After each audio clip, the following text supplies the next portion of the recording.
Hello guys, आप सभी का स्वागत है हमारे चैनल डीमन एक्सपीरियंस में। जिसने भी हमारे चैनल को सब्सक्राइब नहीं किया हो सब्सक्राइब कर दे और वीडियो को लाइक करना ना भूले। तो जैसा कि हमने अपना पिछले एपिसोड में देखा था, यांगी जो था वो उन तीनों इंसिडेंट फैमिली के बंदों को हरा देता है और अपने घुटनों पर क्या ला देता है और कहने लग जाता है कि जल्दी से अपनी अपनी स्पेस रिंग्स मुझे निकाल करके दे दो। और तभी हम देखते हैं वो अब उनकी स्पेस रिंग छीन लेता है और जोर से हंसते हुए कहने लग जाता है कि हाँ हाँ हाँ, एक बार फिर से मुझे ढेर सारा पैसा और कीमती ट्रेजर्स मिल गए यहाँ पर, बहुत ही बढ़िया। तभी बंदे जो थे वो कहने तभी वो बंदे जो थे वो कहने लग जाते कि लालच है, उसने हमारा सारा सारा ट्रेजर छीन लिया है यहाँ पर। तभी यांगी जो था वो मन ही मन में सोचने लग जाता है कि अच्छा, अब बस मुझे सबसे पहले उस गोल्डन टोड पर्ल को हासिल करना चाहिए यहाँ पर। तभी हम देखते हैं पीछे से एल्डर यांजियो आ जाता है और कहने लग जाता है कि अच्छा अच्छा, तो तुम उस पर्ल को हासिल करने से पहले मरोगे यहाँ पर। तभी हम देखते हैं इतना कहते ही हम देखते हैं एल्डर यांजियो वहाँ पर आ जाता है और अपनी जोरदार एनर्जी को रिलीज करने लग जाता है। तभी वहाँ पर खड़े बंदे जो होते हैं वो कहने लग जाते हैं अरे ये तो वही एल्डर ही है ना जो कि जेनियन सेक्ट के सारे डिसाइपल्स को लीड करके यहाँ लाए थे। यहाँ पर मैंने सुना है कि उन्होंने अपनी कल्टिवेशन लेवल को सप्रेस कर सुपरनेचुरल स्टेज से भी ऊपर दाव स्टेज पर बढ़ा लिया था यहाँ पर यांगियो ने। तो ये जेनियन सेक्ट के सारे डिसाइपल्स को ख़त्म कर दिया है यहाँ पर, जो भी रूइंस में आए थे यहाँ पर। उसके बाद एल्डर यांगियो ने अपना कल्टिवेशन लेवल कम कर दिया और फिर यांगियो को मारने के लिए यहाँ पर आ गए यहाँ पर। तभी हम देखते हैं प्रिंस जो होता है वो कहने लग जाता है कि यांगियो, तुमने ये जो कुछ भी कर रहे हो ना यहाँ पर, तुम्हें उस सब की कीमत चुकानी पड़ेगी। अब तुम सच में मरने वाले हो यहाँ पर। तभी हम देखते हैं जो यंग मास्टर होता है अनडेड वैली का, वो भी कहने लग जाता है अब तो हेवन भी यही चाहता है कि तुम खत्म हो जाओ यहाँ पर। इतना कह करके हम देखते हैं जो जो बंदे होते हैं वो हंसने लग जाते हैं जोर जोर से और कहने लग जाते हैं कि यांगी तो अब तो पक्का मरेगा यहाँ पर। तभी हम देखते हैं जो होली मेडन जो होती है वो कहने लग जाती है कि तुम लोगों को इतनी भी खुश होने की ज़रूरत नहीं है यहाँ पर। अगर वो यांगियों को ख़त्म कर देता है तो फिर वो हमारे लिए भी मुसीबत बन सकता है। इसीलिए जितनी जल्दी हो सके बाहर के एल्डर से कांटेक्ट करो और अपने लिए सपोर्ट मंगवा लो यहाँ पर। तभी हम देखते हैं जो निंग सिस्टर्स होती है वो कहने लग जाती है कि यांगियों ने कई बार हमारी जान बचाई है, हमें उसकी मदद करनी चाहिए यहाँ पर क्या। तभी दूसरी वाली कहने लग जाती है कि पहले तो देखो कि यांगियो उसे संभाल पाता है या फिर नहीं, उसके बाद ही हम एक्शन लेंगे यहाँ पर। तभी हम देखते हैं इतना कह करके जो हमें सीन दिखाई देता है यांगियो का, जो कि कहने लग जाता है कि मुझे उम्मीद नहीं थी कि मैं इस बार जेनियन से के डिसाइपल्स को मार दूंगा, लेकिन मैंने दाव स्टेज के कल्टीवेटर को भी अपना कल्टीवेशन कट ऑफ करने पर मजबूर कर दिया। इस बार तो मेरा कुछ ज़्यादा ही फायदा होगा यहाँ पर। और इसकी बात सुन करके जो एल्डर यांजियो होता है वो और भी ज़्यादा गुस्सा हो जाता है और कहने लग जाता है कि कमी ने इतनी भी किसी में भी इतनी हिम्मत नहीं है कि वो जेनियन चेक को प्रोवोक करे और आसानी से बचकर भाग जाए। इस सब का मैं तुमसे ज़रूर बदला लूँगा यहाँ पर। तभी हम देखते हैं वो कहने लग जाता है कि मैंने अपने ही हाथों से अपनी कल्टीवेशन को कट ऑफ कर दिया ताकि मैं तुम्हें मार सकूं यहाँ पर तुम्हें, और मैं इसकी भरपाई तुम्हें मार कर करने वाला हूँ यहाँ पर। तभी हम देखते हैं यांगी जो होता है वो कहने लग जाता है कि वैसे तो अभी के लिए हम दोनों ही हेवन स्टेज के कल्टिवेटर्स हैं यहाँ पर, तो तुम्हें ऐसा क्यों लगता है कि तुम मुझे जान से मार ही डालोगे यहाँ पर। तभी हम देखते हैं एल्डर यांगी जो होता है वो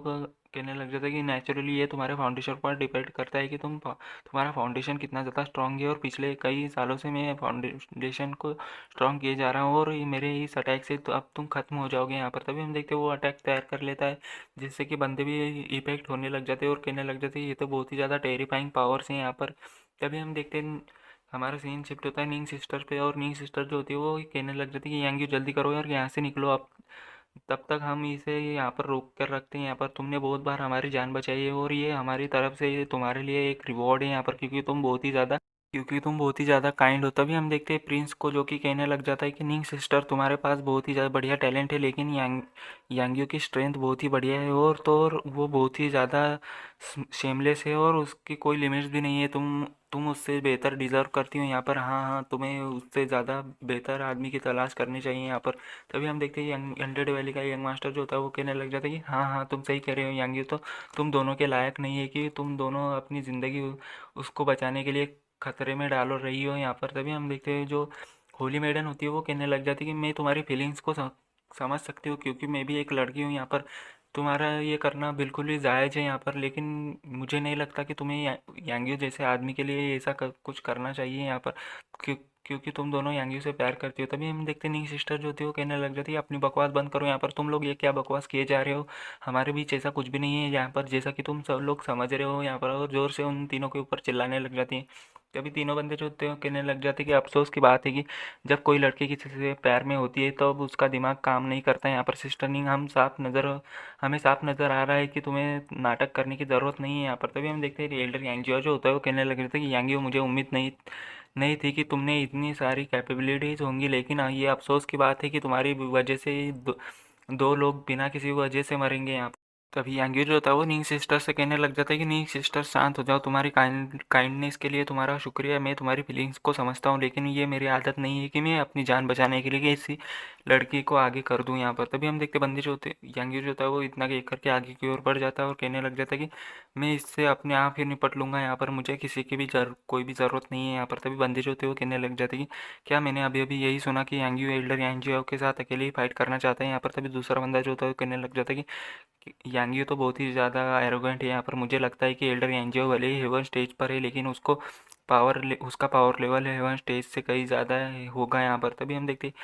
जो बंदे होते हैं वो कहने लग जाते हैं कि ये तो बहुत ही ज़्यादा खतरनाक होने वाला है यहाँ पर। तभी हम देखते हैं एल्डर यांजियो जो होता है वो अपने अटैक को रेडी करते हुए कहने लग जाता है कि यांगियो तुम्हें इस सब के लिए मुझे दोष देने की ज़रूरत नहीं है, ये जो कुछ भी यहाँ पर हो रहा है उसमें सिर्फ तुम्हारी गलती है यहाँ पर। तभी हम देखते हैं इतना कहते हैं एल्डर यांजियो जो होता है वो अपने अटैक को यांगियो के ऊपर कर देता है और हम देखते हैं वहाँ पर पर्पल रंग की ढेर सारी एनर्जी इकट्ठा हो जाती है और उसका एक बॉल बन जाता है। तभी हम देखते हैं वो एनर्जी जो होती है वो आसपास खड़े बंदों को भी इफेक्ट कर रही होती है। तभी हम देखते हैं वो जो पर्पल एनर्जी होती है वो बंदों को भी इफेक्ट कर रही होती है और तभी हम देखते हैं बंदे जो होते हैं वो कहने लग जाते हैं कि क्या बकवास है, आखिर ये एनर्जी हमें भी इफेक्ट कर रही है यहाँ पर, आखिर में हम इतने ज़्यादा अनलकी क्यों हैं। तभी हम देखते हैं वो एनर्जी जो होती है वो बहुत ही ज़्यादा इफेक्ट कर रही होती है बंदे को। तभी एल्डर एंजियो जो होता है वो कहने लग जाता है कि तुम चाहे कितनी ही ज़्यादा टैलेंटेड क्यों ना हो यहाँ पर, तुम इस अटैक से नहीं बच सकते यहाँ पर, तुम्हें मारना ही मेरा मकसद नहीं है, बल्कि ये जो हेवन स्टेज का हो रहा है वो मुझे उसे भी कलेक्ट करना है ताकि मैं अपना कल्टीवेशन बढ़ा सकूं और इसके साथ साथ मैं बहुत ही जल्दी उसी स्टेज पर पहुंच जाऊंगा और जब तुम मर जाओगे उसके बाद साथ ही ये टोड बीड भी मेरा हो जाएगा। अभी जो तीनों एंशियंट फैमिली के बंदे जो होते हैं वो किसी दीवार के पीछे छुपते हुए देखने लग जाते हैं और कहने लग जाते हैं कि दत्तरी की अब बाहर साइड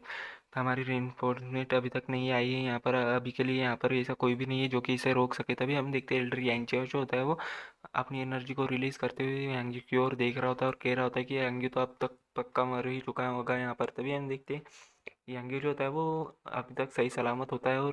कहने लग जाता है कि अच्छा तो हेवन स्टेज पर आने के बाद तुम्हारी पावर ये बस इतनी ही बची है यहाँ पर, ये तो बस आम हेवन स्टेज के बंदे जितनी पावर है यहाँ पर। तभी हम देखते हैं तभी यांगी जो होता है वो कहने लग जाता है कि तुम्हारी पावर्स इतनी भी नहीं है जितनी की मैंने सोची थी यहाँ पर, तुम्हारे पावर से बचने के लिए मुझे तो बस अपने मुंह पर का ही इस्तेमाल करना पड़ा है यहाँ पर। तभी हम देखते हैं जो एल्डर यांजिया होता है वो हैरान होते हुए कहने लग जाता है कि ये तो नामुमकिन है यहाँ पर, ऐसा कैसे हो सकता है कि तुम्हें कोई भी चोट नहीं पहुंची यहाँ पर, मेरे इस पावर के सामने तो कोई भी हेवन स्टेज का